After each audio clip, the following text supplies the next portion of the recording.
Good morning student, class 9th। आज हमको पढ़ना है सूक्ति मौक्तिकम के अर्थ। ठीक है ना।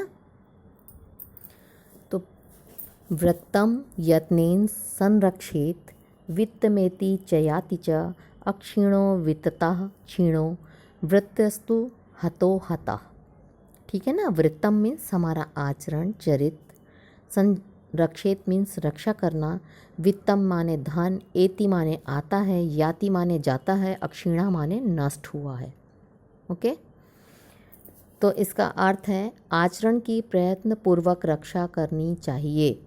हमें अपने आचरण की प्रयत्न पूर्वक रक्षा करनी चाहिए, क्योंकि धन तो आता जाता रहता है। ठीक है ना। धन से हीन व्यक्ति संपन्न हो जाता है, किंतु आचरण जिसके पास नहीं रहा, आचरण से जो व्यक्ति हीन होता है वह पूरी तरह से नष्ट हो जाता है। ठीक। सेकंड है हमारा श्रूयता धर्म सर्वस्यम श्रुत्वा चैवा वधार्याताम आत्मना प्रतिकूलानि परेशान न समाचरेत। श्रूयताम सुनो, धर्म सर्वम माने धर्म का सार, अवधार्यताम माने ग्रहण करो, पालन करो, प्रतिकूलानि माने विपरीत, जो हमारे अनुकूल ना हो। ठीक है ना। परेशान दूसरों के प्रति, समाचरित माने आचरण करना चाहिए। तो धर्म का तत्व सुनो, उसे ग्रहण करो, जो धर्म के अनुकूल है उस बात को सुनो और उसे ग्रहण करो। ठीक है।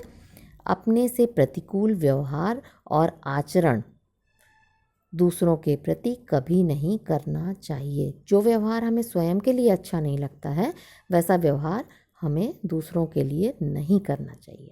तो अपने से प्रतिकूल व्यवहार का आचरण दूसरों के प्रति कभी नहीं करना चाहिए। ठीक। थर्ड है हमारा प्रिय वाक्य प्रदानेन सर्वे तुष्यन्ति जन्तवः तस्मात् तदेव व्यक्तव्यम वचने का दरिद्रता। ठीक है। प्रिय वाक्य प्रदानेन माने प्रिय वाक्य बोलने से, तुष्यन्ति माने संतुष्ट होते हैं, वक्यतम माने कहने चाहिए, वचने माने बोलने चाहिए, दरिद्रता माने गरीबी। ठीक। तो प्रिय वाक्य प्रदानेन सर्वे तुष्यन्ति जन्तवः, प्रिय वाक्य बोलने से सभी प्राणी संतुष्ट होते हैं। तस्मात् तदेव वक्तव्यम वचने का दरिद्रता, अतः प्रिय वाक्य ही बोलने चाहिए। ऐसा बोलने में कैसी निर्धनता, मतलब प्रिय शब्दों को बोलने में, प्रिय वाक्य बोलने में निर्धनता या गरीबी नहीं महसूस करनी चाहिए। हमें हमेशा कि हम किसी के सामने प्रिय बोल रहे हैं, मीठा बोल रहे हैं, तो सामने वाला सोचेगा अरे चापलूसी कर रहे हैं, ऐसा कुछ नहीं है। हमें हमेशा प्रिय वचन ही बोलने चाहिए। सामने वाला हमारे प्रति जैसा भी सोचे, लेकिन हमें निर्धन नहीं बनना, हमें शब्दों को बोलने में गरीबी नहीं करनी। ठीक है।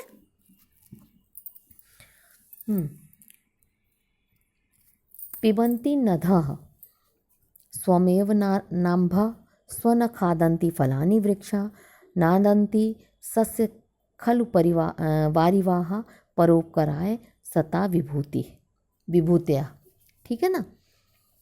तो अम्भा मीन्स होता है पानी, खादन्ति माने खाते हैं, सस्यम मीन्स अन्न, वारिवाह मीन्स बादल, सताम मीन्स सज्जन, विभूतियाँ माने संपत्तियाँ। ठीक है।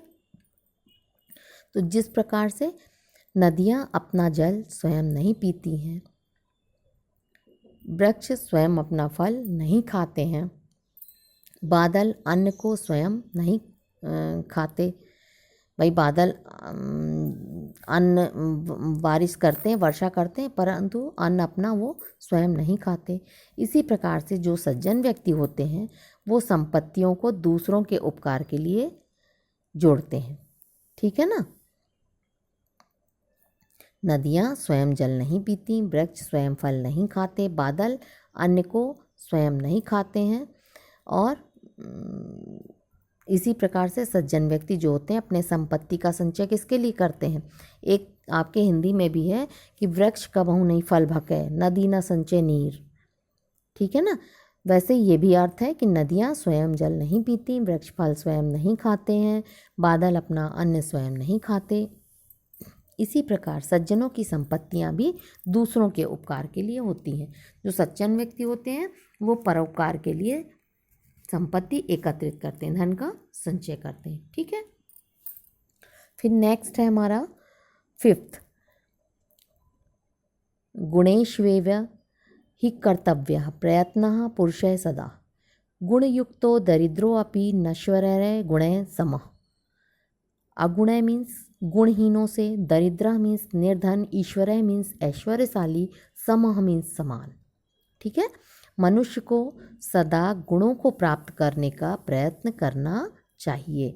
दरिद्र होता हुआ भी गुणवान व्यक्ति ऐश्वर्यशाली हो जाता है, गुणहीन के समान नहीं होता। हम कितने भी गरीब हों, लेकिन अगर हमने गुणों का संचय किया है, हमेशा अच्छे गुण ग्रहण किए हैं, तो हम गुणवान ही कहलाएंगे, गुणहीन नहीं कहेंगे। ठीक है ना। अर्थात वह व्यक्ति श्रेष्ठ होता है।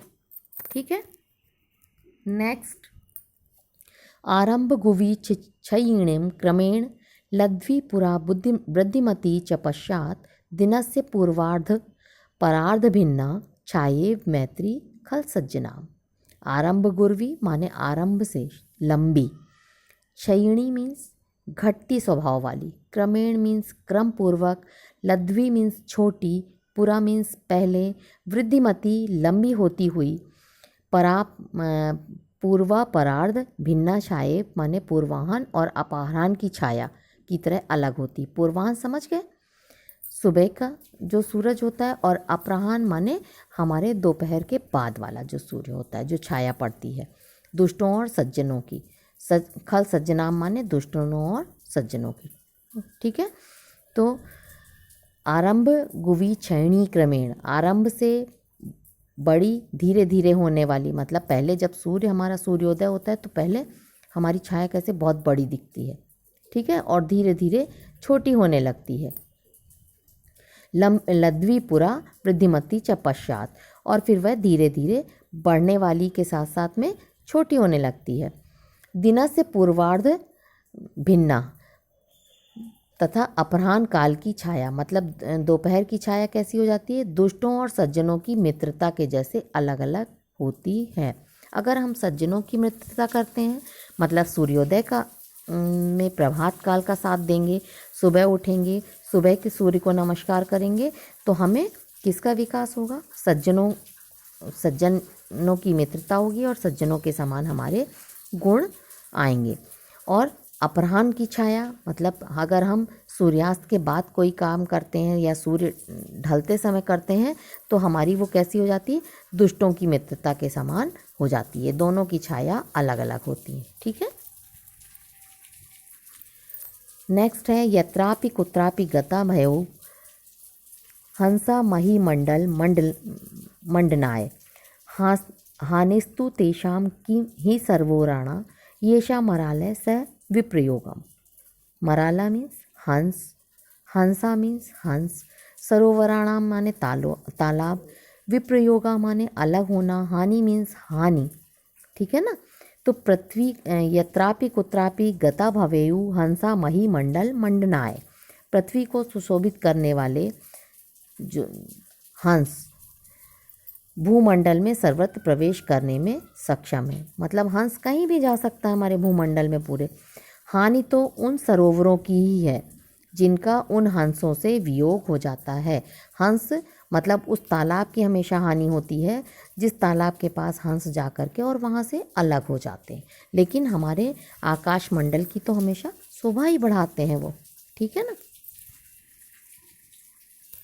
फिर है, गुणा गुणगेषु गुणा भवन्ति ते निर्गुणम प्राप्यम भवन्ति दोषा आस्वाद्यतोया प्रभवन्ति नदा समुद्रमासाद भवन्त पेया।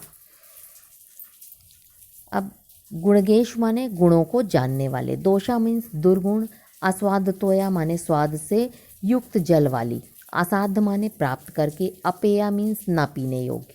ठीक है। तो गुणा गुणगेषु गुणा भवन्ति ते निर्गुणा प्राप्य भवन्ति दोषा, गुणवान लोगों के साथ में रहने के कारण हम भी गुणवान हो जाते हैं, हमें भी गुणवान कहा जाता है। ठीक। गुणहीनों को के साथ रहने पर उनके दोष और दुर्गुण हमारे साथ आ जाते हैं।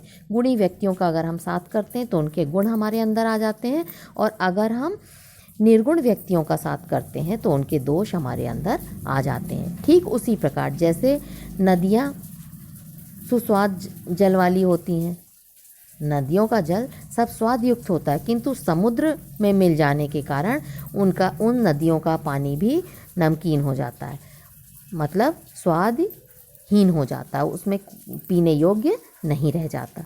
ठीक है ना।